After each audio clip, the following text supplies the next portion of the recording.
Nous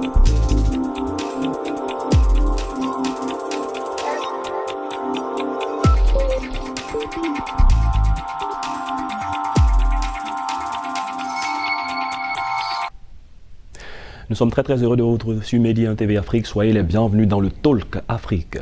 La Côte d'Ivoire vient de loin. Après la crise post-électorale de 2010-2011, elle a fait du chemin pour la remise sur pied de son économie, sa sécurité et la reconstruction du pays dans son ensemble. Plusieurs observateurs estiment que l'un des vastes chantiers reste la réconciliation nationale et ce, en dépit des nombreuses initiatives déjà prises dans ce sens. Cette émission fera un retour sur les acquis après cette crise qu'a connue la Côte d'Ivoire sans omettre de se projeter dans les années à venir. Deux invités en plateau pour en discuter. Bli Marius est avec nous. Bienvenue sur notre plateau. Oui, c'est moi qui vous remercie. Rappelons que vous êtes historien, spécialiste du processus démocratique. Exact. Donc l'historien nous fera donc revenir dans l'histoire de la Côte d'Ivoire et on en saura davantage. Ernest Adou est avec nous. Bienvenue sur notre plateau. Merci. Vous êtes politiste. On bénéficiera donc de votre analyse, de vos points de vue sur les questions politiques liées à la Côte d'Ivoire. Avec plaisir. Alors la première question qui est pour vous deux, messieurs, 2011, 2010, 2011. Alors, qu'est-ce que vous faisiez à cette époque, puisque nous sommes à 12 ans après? Et comment est-ce que la crise post-électorale de 2011 vous a-t-elle marqué, monsieur Bli Marius? Au niveau personnel, on peut dire, moi, je finissais la deuxième année, en 2010. Et donc, on devait entamer la licence d'histoire en 2011. Cette licence a été interrompue et nous avons repris, je crois, 2 ans plus tard. Voilà.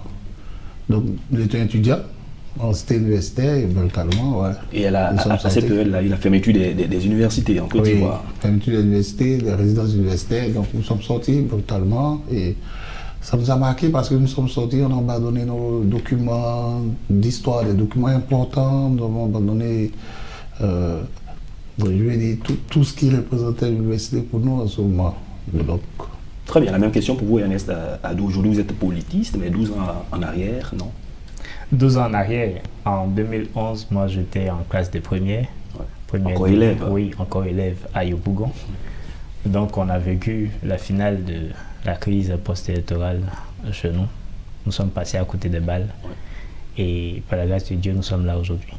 Avec de douloureux souvenirs. Revenons sur quelques conséquences au plan humain, au plan social et économique. On va aller pas à pas de cette crise de 2010-2011 en Côte d'Ivoire. Bli Marius. Ouais, déjà pour situer la crise, vous savez que la Côte d'Ivoire qui sort d'une situation de rupture avec le PDCI le 24 décembre 1999, fait des élections en 2000 et ces élections sont contestées. Et après, en 2002, elle fait face à une rébellion. À partir de cette rébellion, le pays est coupé en deux. Je crois que c'est 19 septembre 2002, le pays est coupé en deux. Et donc, il fallait réorganiser les institutions de l'État de sorte à pouvoir organiser des élections afin d'avoir un pays réunifié. C'est ce que les autorités d'alors ont tenté tant bien que mal à faire. Et de Mac aussi jusqu'à Pretoria, il fallait organiser les élections. Ils ont fini par avoir les accords de Ouaga. Et donc, les élections qui ont été reportées en 2005 vont être finalement organisées en 2010 avec des acteurs importants. Parce que nous savons qu'après le coup d'État de 1999, certains candidats ou leaders de la politique ivoirienne ont été retirés. Et donc, en 2010, à la faveur des accords, ceux-ci vont être ajoutés sur la liste pour être candidats. Et donc, de 14 candidats à octobre 2010, on va avoir 2 qui vont se démarquer du lot, de sorte à avoir un deuxième tour. Le deuxième tour qui se joue en novembre 2010 ne nous donne pas de résultat. Et donc, on a un premier tour qui ne nous a pas donné de résultat, un second tour qui nous donne 2 vainqueurs. 2 vainqueurs, et les 2 qui étaient face à face. La majorité présidentielle d'alors, dirigée par Laurent Gbagbo, était face au Rassemblement des ouvriers, RHDP, c'était Alassane Ouattara. Quand vous parlez de deux vainqueurs pour l'histoire et pour ceux qui nous écoutent, c'est de dire qu'un candidat a été proclamé élu par la commission électorale indépendante. Deux vainqueurs autoproclamés, parce qu'un a été proclamé par la CEI, la commission électorale indépendante. Donc on ne dira pas autoproclamé, disons les choses telles qu'elles sont, oui, proclamées par la CEI. Proclamé par la CEI. Voilà, et puis un autre proclamé par le Conseil constitutionnel. Le Conseil constitutionnel. Très bien, donc un bicéphalisme à cette Un bicéphalisme, Côte d'Ivoire. On va aller au troisième tour alors. Le troisième tour va être la violence, et puis après, on va avoir le 11 avril. Le 11 avril va marquer la fin du pouvoir de M. Laurent Gbagbo. Voilà. Et donc, toute cette situation va générer chaos en Côte d'Ivoire. Comme conséquence, on va avoir des pertes en vie humaine. Les institutions internationales parlent de 3000 morts, on parle de plus de 150 femmes qui ont été violées, mais il y a des dégâts économiques énormes. Les infrastructures économiques vont prendre un coup, la jeunesse va être désorientée, il va y avoir un développement, il va y avoir des réfugiés. La Côte d'Ivoire va connaître pour sa première fois des réfugiés, il va y avoir des exilés et autres. Et donc, pour conséquence, on n'a pas trouvé tellement positif à cette guerre. Tout le monde perd dans une guerre. En période de crise, la violation des droits de l'homme est énorme. Oui. La violation des droits de l'homme est énorme et la Commission nationale d'enquête l'a bien signifié. Tous les droits dont les citoyens pouvaient se prévaloir, à la liberté de circulation, le droit à la vie, le droit à la propriété et tout ça, c'était des droits qui n'existaient pas ou du moins qui n'étaient pas mis en exécution. Nous étions en situation de crise. Donc la Côte d'Ivoire a perdu beaucoup, les citoyens ont perdu beaucoup, l'État de Côte d'Ivoire a perdu beaucoup. Voilà, quand on regarde 3000 morts, c'est quand même assez pour un pays comme la Côte d'Ivoire. On n'avait jamais vu tout cela. On parle de l'embargo, au niveau économique, l'embargo qui avait été mis sur le cacao et quand on sait que le cacao représente notre source principale au niveau de l'économie à cette époque-là, on voit que vraiment au niveau de l'économie, la Côte d'Ivoire a pris un coup. Il y a même le déchirement du tissu social. Voilà, parce que désormais on parlait de pro-telle personne, ce n'était plus des Ivoiriens, c'était telle personne et telle ethnie, celui-là on se voyait sur les faïences, c'était beaucoup de personnes attendaient un match retour, on regardait mal le voisin, ce n'était plus la Côte d'Ivoire qu'on connaissait. Et c'est des choses vraiment qui sont vraiment qu'on doit déplorer. Oui, on se pose la question de savoir, la Côte d'Ivoire est un pays hospitalier comme la Côte d'Ivoire. Comment est-ce qu'on pouvait arriver à un semblant de guerre civile, à telle enseigne que telle population pouvait se lever contre une autre, et puis on catégorisait les uns et les autres. Pourquoi est-ce que nous en sommes arrivés à là? En premier élément, il y a la quête du pouvoir. Dans la quête du pouvoir, les acteurs vont se donner les moyens pour conquérir le pouvoir. Donc, on disait Machiavel, quand il dit dans le Prince qu'il y a la conquête du pouvoir. Donc, ils vont se donner les moyens. Et en Côte d'Ivoire, ces leaders-là se sont donné les moyens pour conquérir le pouvoir. C'était pour eux. Toutes les stratégies qu'ils voulaient mettre en place, ils l'ont mis pour conquérir le pouvoir que le président Houphouët-Boigny a laissé. Donc, comme ils se revendiquaient tous héritiers d'Houphouët, ils avaient, eux, adopté leur manière de conquérir le pouvoir. Le deuxième élément, ce qui fait que la Côte d'Ivoire arrive là, c'est le chômage. Paix à son âme, on dit, M. Fologo disait que cette guerre est la guerre des inoccupés. Quand vous avez une forte jeunesse qui est inoccupée, elle est facile à manipuler. Et donc, le taux de chômage était élevé, une occupation était criarde, les jeunes ont été manipulés pour se retenir contre eux-mêmes. Ils ont été manipulés par ces mêmes leaders économiques. Alors, le dernier élément, on va profiter des différents clivages qui existent déjà. La tendance nord-sud en Côte d'Ivoire.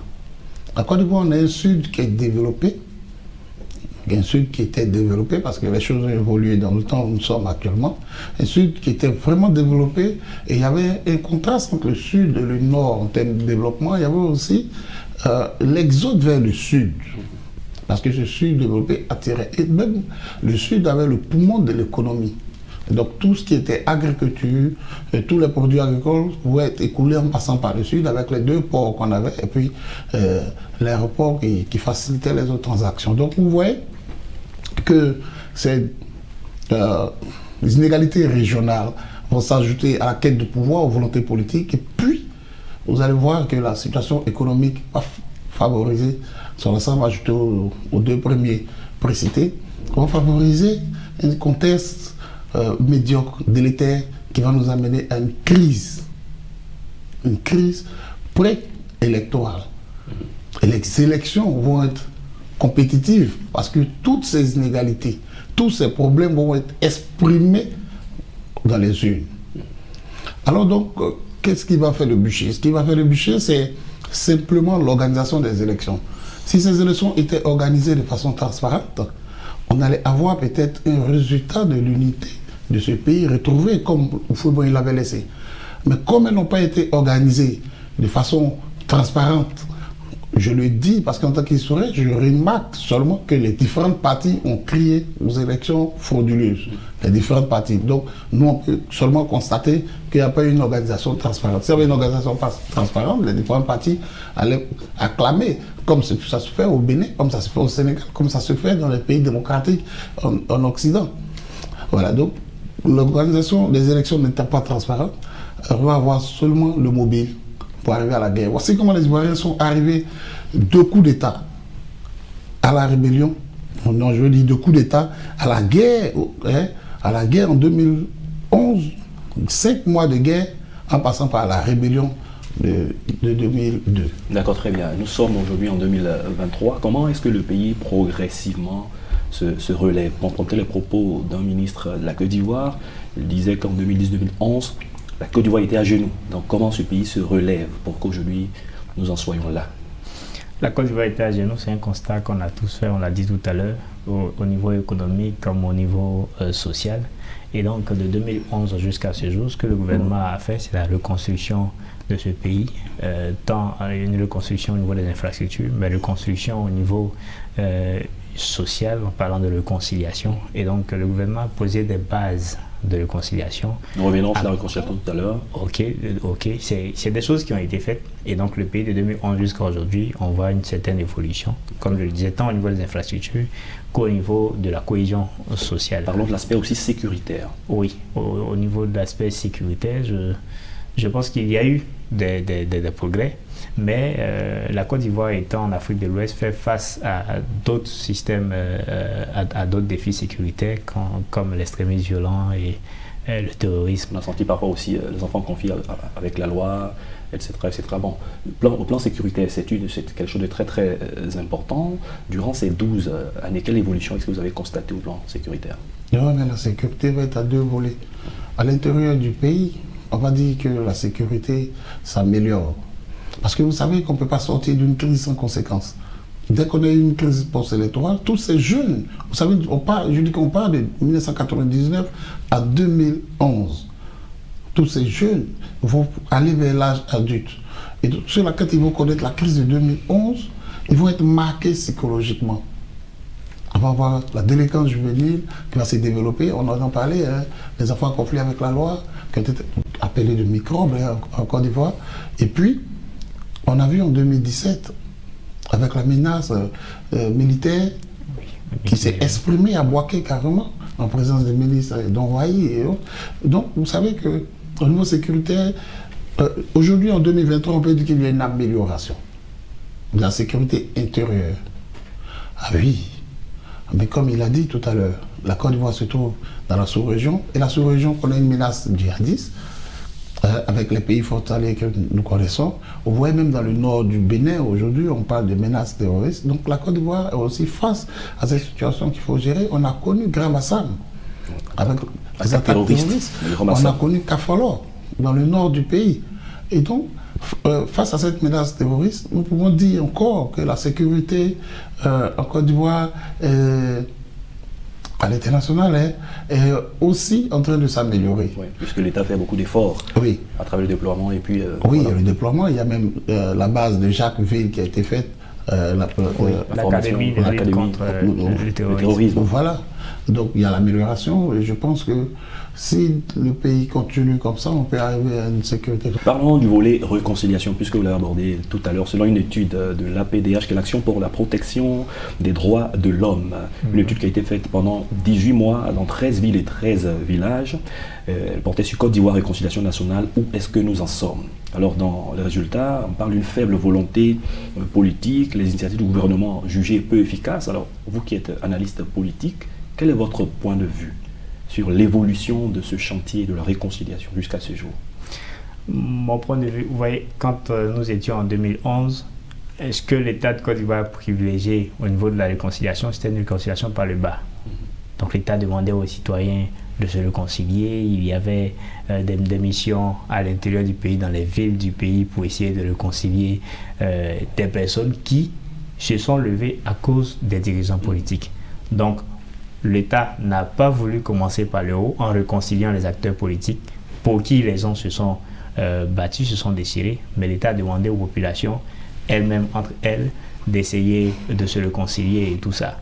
C'était là le problème, parce qu'au-delà de la réconciliation par le bas, il fallait que les leaders politiques aussi s'asseyent. Les donneurs de mots d'ordre. Oui, les donneurs de mots d'ordre s'asseyent et puis essaient de voir comment est-ce que les choses allaient évoluer, parce que dès que les trois présidents se mettent ensemble, ça déclenche un peu le climat politique. Donc on se rend compte qu'on avait besoin de cela.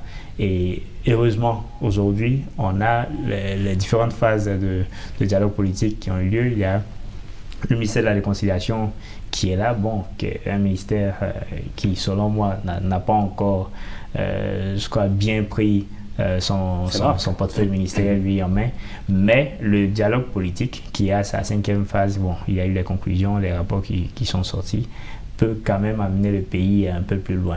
Il y a eu beaucoup d'acquis dans les phases du dialogue politique. Il y a eu des acquis, mais vous savez, généralement, quand les gens sortent d'une crise et qu'ils demandent la réconciliation, il faut essayer d'être un peu plus flexible pour montrer la volonté qu'on a effectivement d'aller à la réconciliation. Il y a beaucoup de choses par rapport aux exilés. Par exemple, le président Laurent Gbagbo est rentré, Blé Goudé est rentré, mais il y a encore des exilés qui sont à l'extérieur du pays qui ne sont pas encore rentrés. On ne peut pas faire la réconciliation avec une partie de la population. Il faut que tous les fils du pays soient en Côte d'Ivoire pour qu'on puisse parler de réconciliation. Voilà, donc c'est tout ceci. On ne peut pas dire qu'on est à une étape vraiment, d'éclosion, mais vous sentez tout de même une évolution. Nous sommes dans le processus. Je pense que progressivement, les choses peuvent aller mieux. D'accord. Il disait tout à l'heure que pour faire la réconciliation, c'est avec tous les fils. Une partie est entrée, ces personnes circulent. Est-ce que vous pensez que tout le monde va vraiment rentrer? Tout le monde ne peut pas entrer dans un pays qui a connu une crise. Tout le monde ne peut pas entrer. Qu'est-ce qui empêche ceux qui sont encore exilés? Vous savez, il a relevé un élément important tout à l'heure. Il disait que la Côte d'Ivoire a tenté à partir de 2002 de faire la réconciliation par la base. Après, nous sommes passés à une réconciliation au sommet. Jusqu'à présent, la question de la réconciliation se pose. Je dis qu'il faut un diagnostic profond. Le seul problème aujourd'hui, c'est que il faut que les leaders soient responsables. Qui va faire ce diagnostic profond? Puisqu'on a des rapports. Oui, mais tous les rapports sont faits, la société civile se prononce, la CDV, la PDH. Comme on appelle, les enquêtes universitaires donnent des rapports, des résultats. Mais attendez, il faut que les gens écoutent, il faut que les gens prennent conscience. Je vous dis, la crise qui a eu lieu en 2010, c'est une crise post-électorale pour laquelle, je vais dire, les acteurs politiques n'ont pas été assez responsables de nous donner l'information juste. Quand vous partez à Pretoria et que vous signez un accord, nous sommes c'était le 6 avril 2005 à Pretoria, vous signez un accord et que vous invitez l'ONU à certifier par une adresse qui sera faite par Thabo Mbeki, passer par Thabo Mbeki, le président Thabo Mbeki, pour que l'ONU certifie les élections présidentielles. Alors, vous allez, à partir de ce moment, dire aux Ivoiriens que c'est un tout. Il faut que celui qui passe par le résultat de la CEI ait la confirmation du Conseil constitutionnel et la certification de la CEI. C'est un tout. La certification de l'ONU. De l'ONU, de Oui, la communauté et de internationale. l'ONU, oui. La certification de l'ONU. Pas de la communauté internationale, mais de l'ONU. Oui. Qui était ici représenté par Choi. C'est un tout. Il fallait avoir ces 3 éléments. Mais on les a vus en 2010. Chacun s'est partagé un élément. Oui. Du tout. On a pu observer le 21 mai à l'investiture du président Alassane Ouattara. On a pu observer qu'il a ramené tout l'élément du puzzle. Il a fallu que Paul-André revienne, redonner les résultats. C'était l'élément du puzzle qui manquait au résultat qui avait été proclamé comme on appelle, au Golfe. Donc vous voyez ce qui est bien à dire, c'est que ces leaders-là doivent être responsables pour donner l'information en sorte que nos institutions puissent travailler en toute indépendance. On pourra parler de réconciliation que lorsque les institutions ivoiriennes vont travailler en toute indépendance. Voici tout ce qui est important. Ils ont fait, quand ils se retrouvent à 3, la seule chose qu'on a, c'est que l'atmosphère est décrispée. Mais quand on écoute les discours aujourd'hui, tout le monde est inquiet. Pour la Côte d'Ivoire de 2025. Une décrispation de façade. Hein. Voilà. Et d'ailleurs, est-ce que c'est la première fois qu'ils se retrouvent à 3? Ils se sont même retrouvés à 4. Et ils se retrouveront encore, ça c'est sûr, pour pouvoir discuter. Il nous reste peu de temps dans la conduite de cette émission, nous allons progresser. Personnellement, quel est le bilan que vous tirez de ces plus de 10 ans de crise, en 2-3 mots, de cette crise que nous avons connue, avec le processus bien entendu, puisque après 2011, il y a eu une crise post-électorale aux récentes élections. Si vous devez faire un bilan. Si nous devons faire un bilan, ben, le pays est tombé le 11 avril à la crise post-électorale. Après, il y a eu un relèvement. Ce qui s'est passé en 2020 nous a montré que la crise post-électorale n'a pas été bien gérée. Il y a encore des germes. Voilà, il y a encore des germes. Et je doute fort que toutes ces situations soient aujourd'hui, derrière nous, parce que les mêmes acteurs sont là. Les propos dont on parle, les propos qui donnent l'impression que 2025 sera peut-être comme 2010 sont tenus par les mêmes leaders qui étaient, les mêmes acteurs qui étaient là. Donc on se dit, est-ce que 2011 a bien été géré? Non, n'a pas bien été géré. Et quand c'est comme ça, il faudrait que le gouvernement, qui aujourd'hui peut faire beaucoup de choses, remette tous ces leaders-là, toutes ces questions sur la table pour que tout soit géré avant qu'on arrive à 2025, à 2023 même. D'accord, nous sommes en train de voir que 2025, les mêmes acteurs de 2010 vont probablement se retrouver encore candidats. C'est ce que nous sommes en train de faire comme lecture. Nous ne le certifions pas. Qu'est-ce qu'il faut, selon vous, en termes d'initiatives concrètes, pour ne pas qu'on retombe dans les mêmes travers, on retombe dans les mêmes difficultés? Cette fois-ci, il n'y a plus de certification, mais il y a une CEI qui est beaucoup contestée. On le constate, il y a encore un conseil constitutionnel. Les élections vont être organisées, il y a de la crispation politique. Oui, c'est logique, hein, parce que, comme je l'ai dit tout à l'heure, les institutions sont toujours en train de tergiverser sur l'organisation de l'élection. Pourquoi? Vous savez, qu'on le veuille ou pas, aujourd'hui, 2011 fait partie des dates importantes pour la Côte d'Ivoire. Le 11 avril 2011 fait partie d'une date importante. Une date à laquelle on a remarqué que Laurent Gbagbo a été arrêté, mais une date à laquelle la Côte d'Ivoire a eu ce courage-là de ne pas assassiner ne pas assassiner le président au pouvoir. C'est-à-dire qu'il y a eu un coup d'État en 1999, il n'y a pas eu de mort. Et puis encore, on a une autre situation où il y a eu la guerre, le président n'est pas mort. C'est bon pour le pays. C'est ce qui fait que nous sommes en train de parler aujourd'hui. C'est ce qui a fait qu'il n'y a pas eu un Rwanda bis. Parce que les autres lieutenants n'ont pas poursuivi le combat. Mais ça, c'est bon. Mais qu'est-ce qu'il faut? Qu'est-ce qui a fait qu'on a fait la guerre? On a fait la guerre parce qu'on a organisé une élection où nous tous, on a constaté que l'élection était mal organisée. On va vers 2015. Donc, bien organisé, il faut que les résultats soient proclamés dans les bonnes conditions. Non, déjà, il faut qu'on s'accorde sur l'institution qui organise les élections. Vous voyez, l'institution, on a accepté que ce soit la CEI. Il faut qu'on s'accorde sur les acteurs au sein de la CEI. Et vous avez espoir que nous allons pouvoir nous accorder? Mais on peut s'accorder. Très bien. On peut s'accorder. On s'accorde sur plein de choses en Côte d'Ivoire. Mais c'est seulement sur l'élection qu'on n'arrive pas à s'accorder. Je ne sais pas pourquoi les acteurs politiques sont comme ça. Mais bon, c'est leur choix. Mais ce que je pense, il faut qu'on s'accorde sur ce processus. Et après cela, il faut qu'on soit assez responsable. Il faut qu'on accepte en Côte d'Ivoire de faire une transition où le président sortant tend la main au président élu.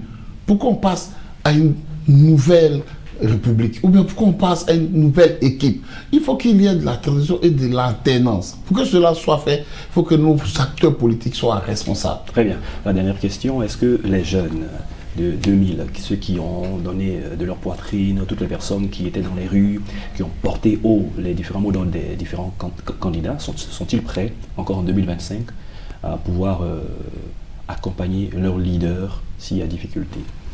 Accompagner le leader s'il y a difficulté en utilisant toutes les voies démocratiques, oui. On l'espère. Mais si les jeunes doivent encore sortir de la rue, je ne pense pas que les jeunes de 2011 soient prêts à sortir aujourd'hui. Nous sommes à 12 ans après.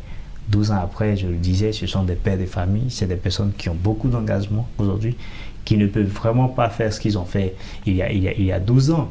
Mais il faut faire attention parce qu'il y a une catégorie de jeunes quand même qui a été constituée après 2011. On parlait tout à l'heure des enfants en conflit avec la loi. Aujourd'hui, il y a une certaine accalmie, mais on ne sait pas véritablement où est-ce que ces enfants sont. On ne sait pas ce qu'il en est.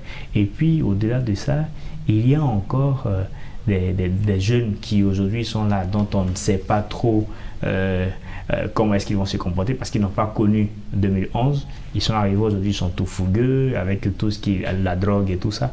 On ne sait pas trop comment est-ce que les choses peuvent se passer. Mais tout revient aux leaders, aux différents leaders politiques. Nous sommes déjà à la fin de l'émission. Répondez par oui ou non. Pensez-vous que la majorité des Ivoiriens ont tiré les leçons de ces crises passées, crises post-électorales, oui ou non, selon vous? Non. Non. Pensez-vous qu'ils ont tiré les leçons des crises? Oui. Très bien. C'est sur ces mots que nous allons mettre un terme à cette émission. Je rappelle que nous étions avec Ernest Abou, politiste. Merci d'être passé sur notre plateau. Merci. Merci également à Abli Marus, historien, spécialiste du processus démocratique. C'est la fin de cette émission. Merci à tous de l'avoir suivi. Bonne suite de nos programmes sur Média TV Afrique.